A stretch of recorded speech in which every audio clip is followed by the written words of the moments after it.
Kaixo lagun, baldin eta bideo ikusten bazaude, segurazki zure herriko kantaguneko kantu liburua, kantariapean sartu nahi duzulako izango da. Baita zuen ekimanen agenda elikatzea gustatuko litzaizueke. Horretarako orain irakatsiko dizut kantariaparen intranetan nola erabili bi gauza hauek egiteko. Lan hau beti garrantzitsua da, ordenagailuan egitea gomendatzen dugu, zeren eta mugikorrak arazoak eman ditzake. Baina, lehendabizi labur-labur goazen ikustera zelakoa den kantari apa. Sartzen garenean edo liburuaren ikono honetan klik eginda, agertuko zaizkigu kantu liburu guztiak. Guztiak izena hartzen du lehenengo kantu liburuak eta horrek esan nahi duena barruan guztiak edo ia abesti guztiak dituela da, bale?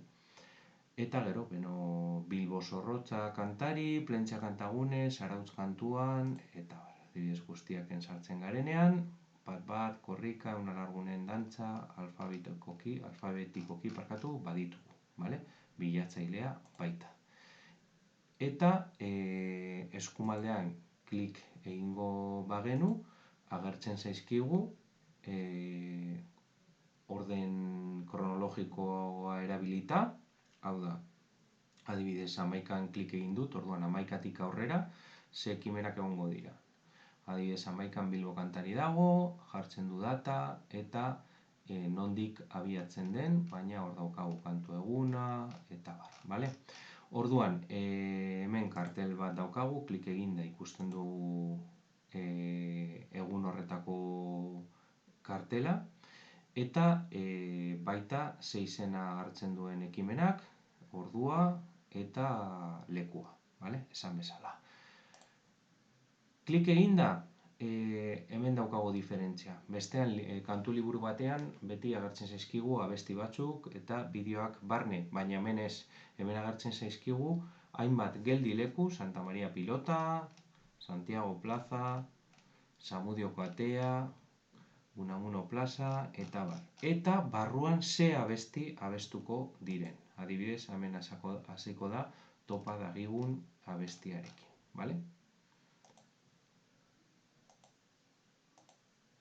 Orduan, joango gara intranetera eta ikusiko dugu hau nola elikatu behar den. Intranetan sartzeko egin behar duguna da lehendabizi idatzi kantari.eus/api3/firestore. Klik egitarakoan, eskatuko dugu nombre de usuario, contraseña. Nombre de usuario, kasu honetan, frogak egiteko Goenkaleko herri fiktizio erabili dugu, eta hor sartzen dugu garralde eta dagokion pasahitza. Momentutxu bat.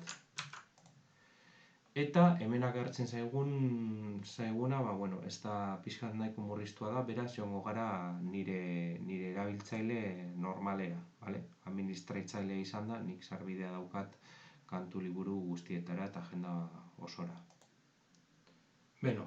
Ni administratzailea izan da, sarbidea esan bezala daukat guztira, eta apean bezala, sartzen garenean, eskerrean kantu liburuak, eta eskuman agenda daukagu, bale? Adibidez nik, hemen daukat guztiak, Bilbo kantari, Plentzia kantagune, Zarautz kantuan, eta adibidez, goazen ikusten dugu hemen Bilbo kantariaren liburua, eta bi ikono dituela eskumaldean. Bata da inprimigailua, inprimatzeko, eta bestea da arkatza. Joango gara inprimatzera Bilbo kantariko liburua. Klik egiten dugu barnean, eta ze agertzen zaigu. Lautik abiatuta, lehenengo abestia, aberriaren mugak, testua, nork egin duen, eta gero QR bat.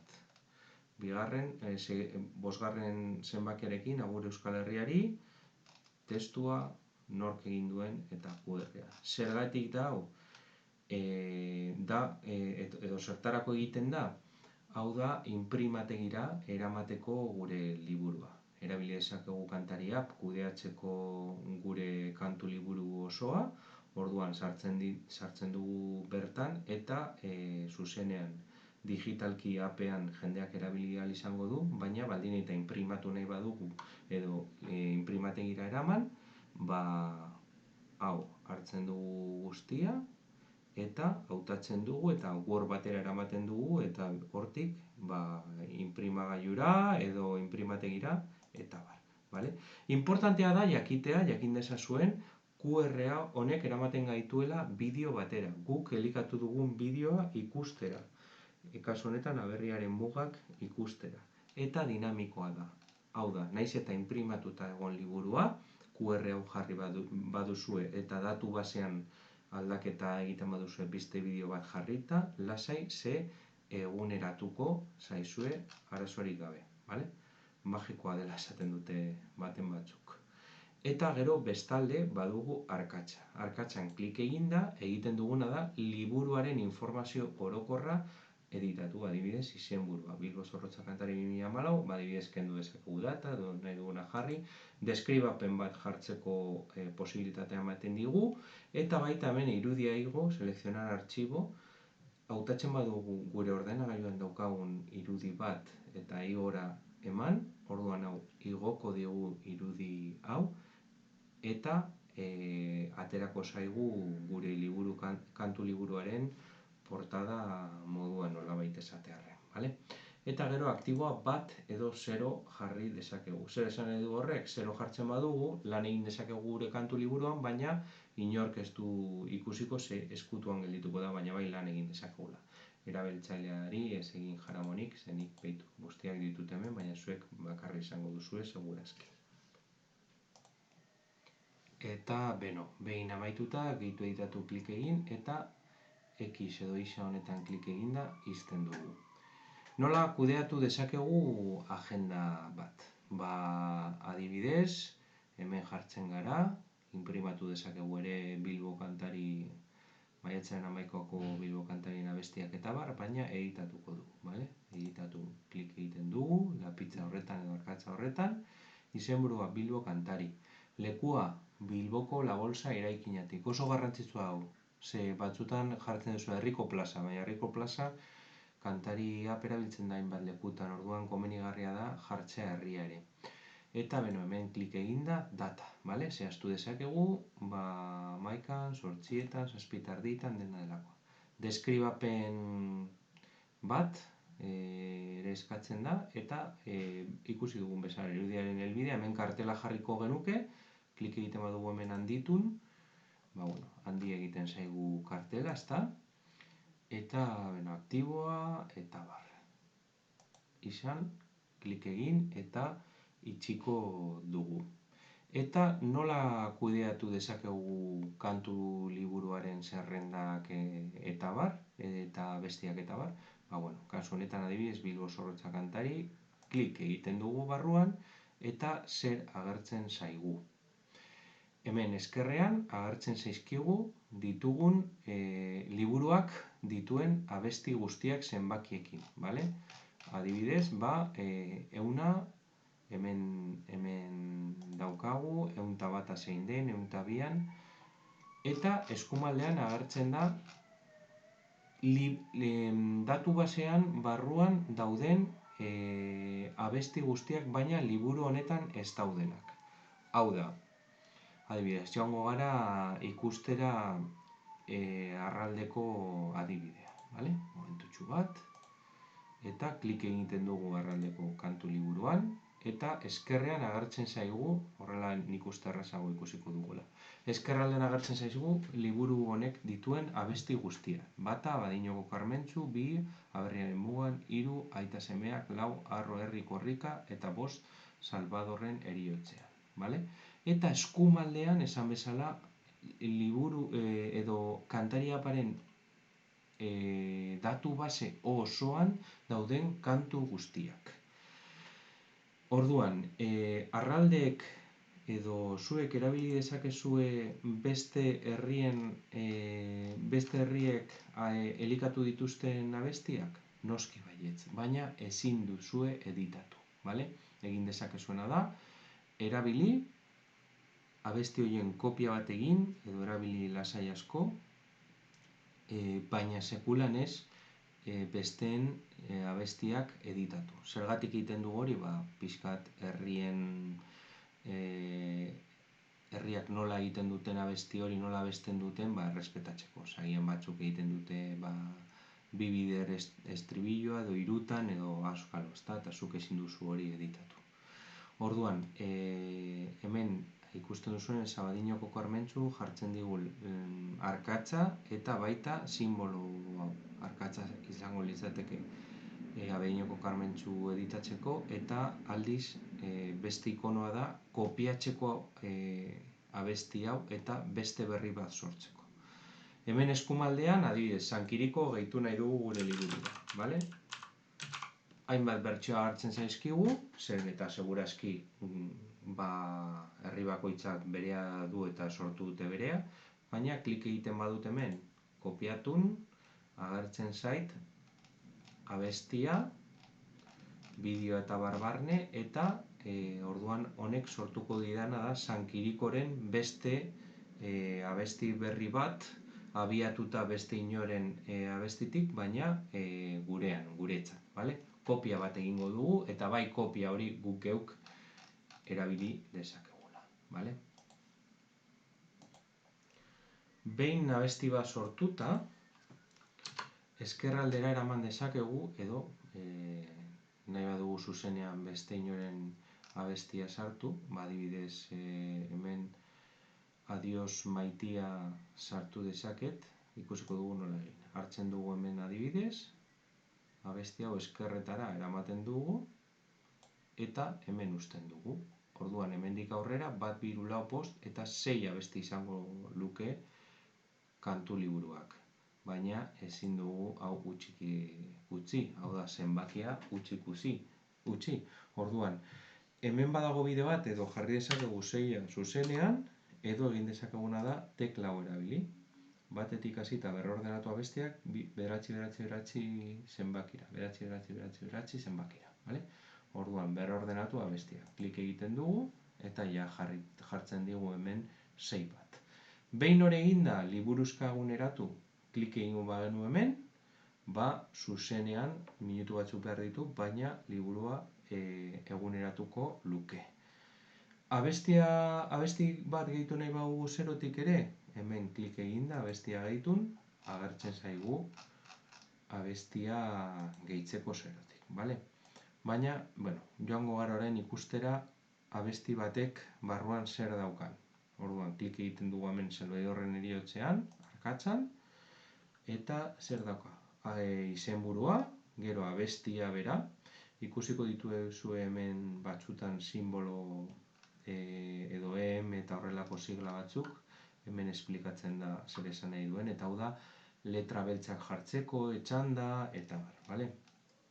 Gero, egilea, hitzak eta musika, Xabier kasu honetan, dakizuen bezala, garrantzitsua da jartzea jendeak jakin dezan norena den abesti bakoitza. Eta gero, YouTubeko 11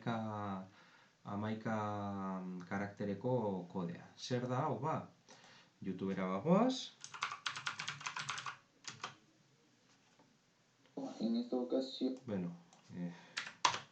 Egiten badugu hemen,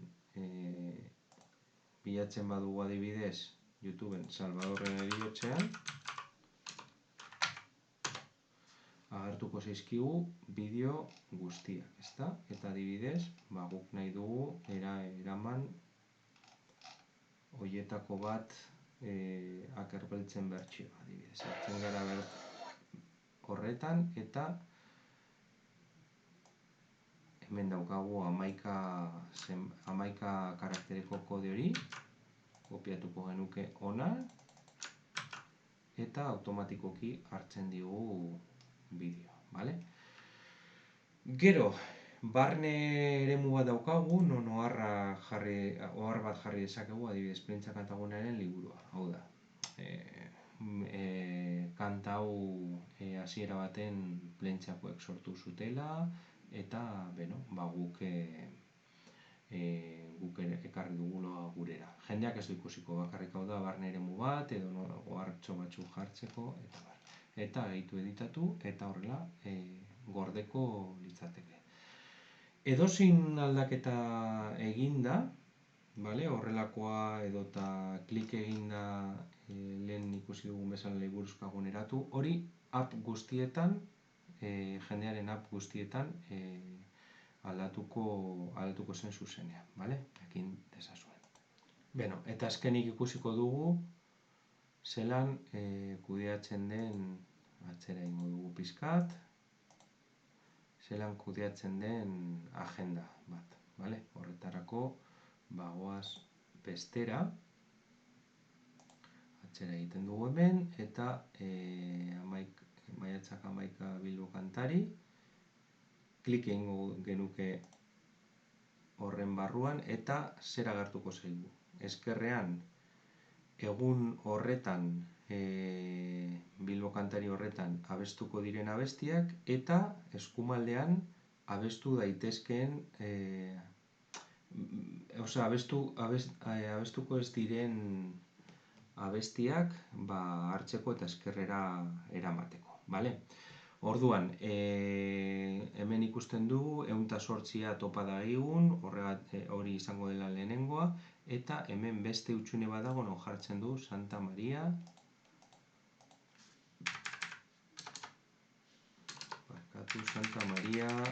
pilota, eta gero aupa gora Bilbo kantari, zurekin batera guretzat aberriaren muga.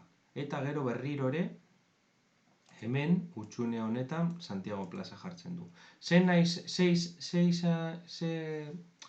esan nahi du horrek? Baldin eta utxunea libre badago, ez du ezer egingo, baina hemen jartzen badugu Santa Maria pilota, esan nahi du abesti hori eta utxunea zuriz daukatenak, abestuko direla Santa Maria pilotan. Gero Santiago, hauek denak izango dira. Gero Zamudioko atea, hemen jartzen duenako, behin betiko eta bar.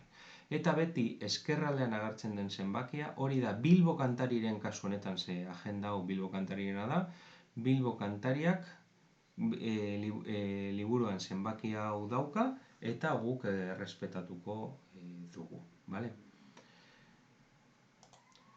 Eta, beno, hau litzateke guztia, inolako arazoa izan ezkero, info@bilduakantari.eus eta saiatuko gara laguntzen, bale? Mila esker erabiltzeagatik eta animo!